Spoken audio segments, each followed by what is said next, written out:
민주당 대선 주자를 뽑기 위한 호남 경선이 이틀 앞으로 다가온 가운데 이재명, 이낙연 후보가 한 채 양보도 없는 경쟁을 벌이고 있습니다. 이재명 후보는 본선 직행을 위해 다시 한번 과반의 승리를 노리고 있고, 이낙연 후보는 텃밭에서 추격의 발판을 마련하는 데 사력을 다하고 있습니다. 앵커 리포트입니다. 이번 주 토요일 광주 전남 경선에 이어서 일요일에 펼쳐지는 전라북도 경선. 이번 호남 경선의 변수 가운데 하나는 최근 불거진 대장동 문제가 호남 민심에 얼마나 영향을 미칠 것이냐는 겁니다. 이재명 캠프는 단기 악재일 수는 있지만 오히려 이 후보의 능력을 보여준 문제라며 그 의미를 축소했습니다.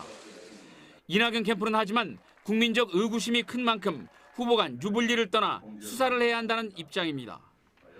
정세균 전 총리의 하차가 가져온 전북 정치 지형의 변화도 큰 변수입니다.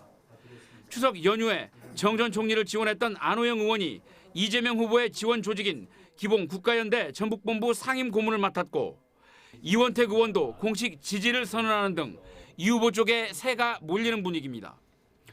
이재명 캠프는 호남도 시도별로 분위기가 다르고 전북은 특히 자신들이 많이 앞서 있다면서 본선 직행을 노리고 있습니다. 그 압도적인 힘에 기반해서 상당히 강력한 민주당을 원팀으로 만드는 것, 이게 본선에서 이길 수 있는 가장 큰 지름길이라고 저희는 생각하고 있습니다.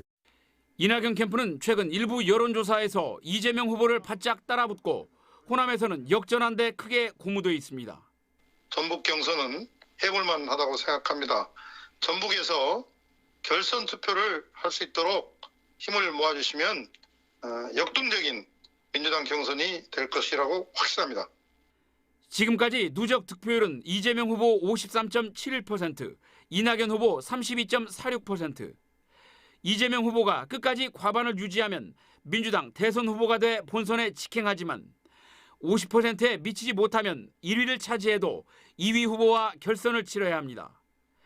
전북 대의원과 권리당원은 모두 7만 6천 명, 광주, 전남까지도 하면 20만 3천여 명으로 전체 28%나 돼 호남 경선 결과에 따라 결선 투표 여부의 윤곽이 드러날 것으로 보입니다. JTB 뉴스 이승환입니다.